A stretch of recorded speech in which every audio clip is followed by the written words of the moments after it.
Next ko dito yung napag-usapan namin is yung kaha. Baka ipa-repaint ko ng black. Minsan may mga desisyon na parang simple lang pakinggan. Pero pag nasabi mo na hindi ka na matatahimik dyan.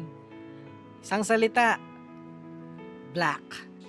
Parang may nasimulan ako na hindi ko na pwedeng bitawan. At habang tumatagal, black. So ano pang iniintay natin? Tara na, gawin na natin to. Let's go, let's go, let's go! Samahan niyo ako, ipa-repaint na natin to sa black. Black!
So guys, wag na kayong bibitaw, nandito na tayo sa exciting part. Pagdating ko sa Streets Tana Motor Shop, in-explain sa akin na Edwin na it will take 8 days or more bago ma-complete yung buong project. Pinadiretso ko na since gusto ko na din talaga itong gawin.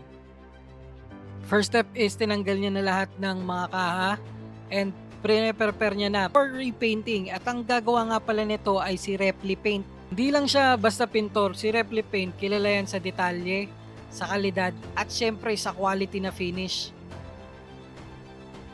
So guys, kung natatandaan nyo, 8 days ago, iniwan natin yung motor natin dun sa Streets Tana Motor Shop. During that day, nakaipon tayo ng isang box na pyesa. So isa-isahin natin ngayon kung ano yung mga naipon natin. So okay, simulan natin dito sa Brembo Original Caliper Brake System. Upgrade na natin yung brake system natin. Next is, syempre, meron diyang kasama ang bracket. And also, meron din tayong in-order na original na Swiss hose. And syempre, kailangan din natin yan lagyan ng GR5 na bolts. Full set na bolts yan para sa caliper. Syempre, kailangan din natin ng brake master. At ang binili kong brake master is yung budget meal lang ito. Adeline. Bumili din tayo ng quick throttle. Original to, Japan.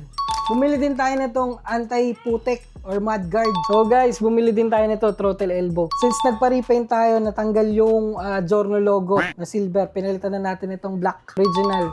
Tapos, accessories. Nag-straight Moritech ako na accessories. Ito nga pala yung footrest sa gilid. Version 2 two-tone. CNC na key cover. So guys, CNC din na side mirror cap kasi magdidelete tayo ng side mirror. Mag-ano na tayo.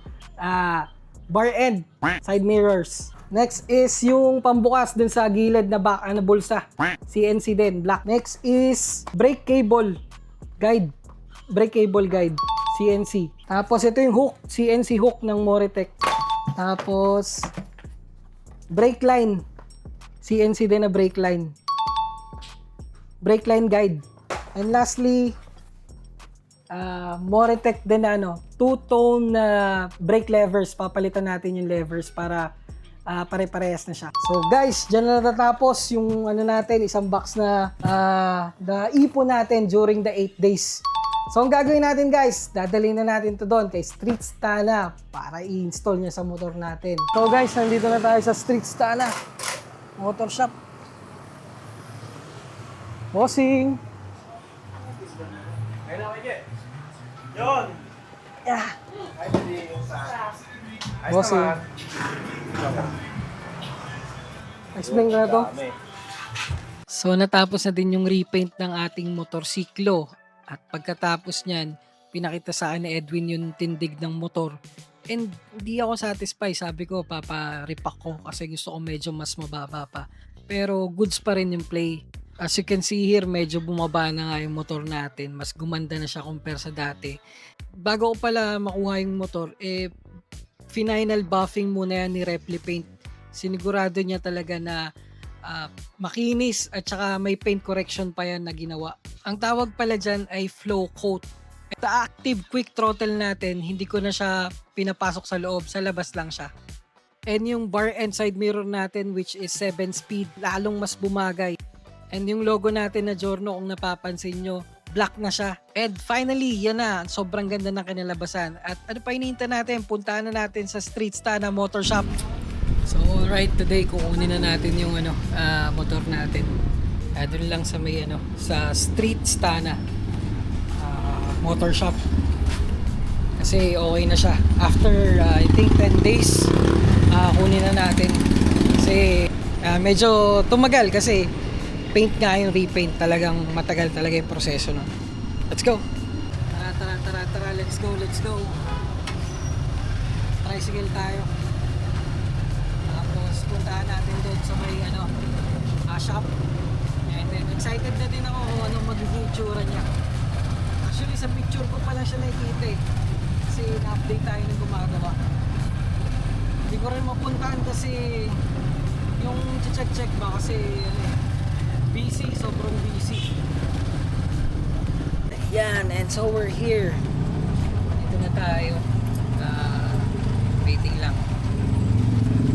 Yeah. Thank you, kuya.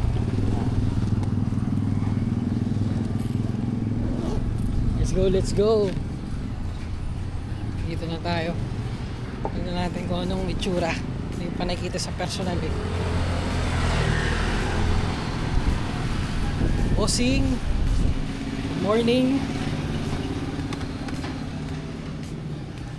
Yung ganda.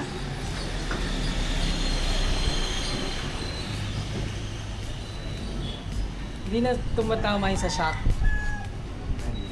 Nice.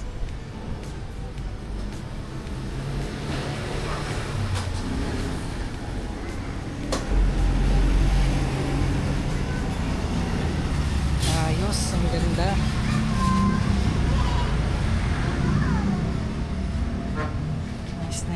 Nice.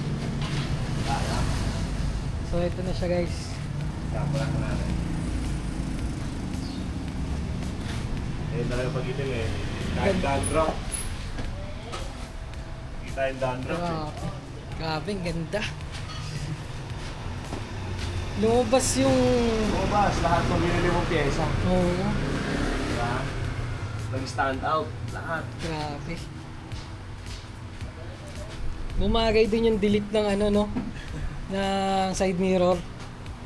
Buti naayos na to. Wow. Nice. Linis naman.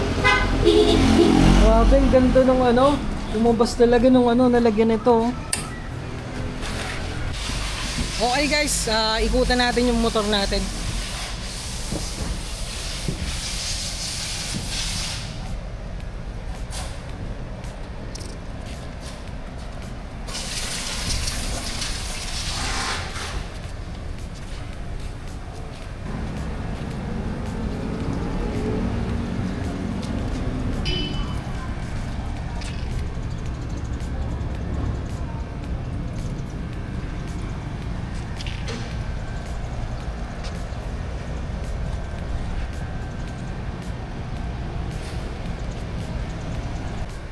So yan, napakaganda ng kinalabasan na tuwa ako sa kinalabasan niya talaga. So mga papa, dito ko natatapusin yung video natin. At kung nag-enjoy ka at gusto mo pa ng mga ganitong content, huwag mong kalimutang mag-like, mag-follow at i-share mo na rin. Laging tandaan, basta kwentuhang motor, kay Papa Vlog yan. Follow for more!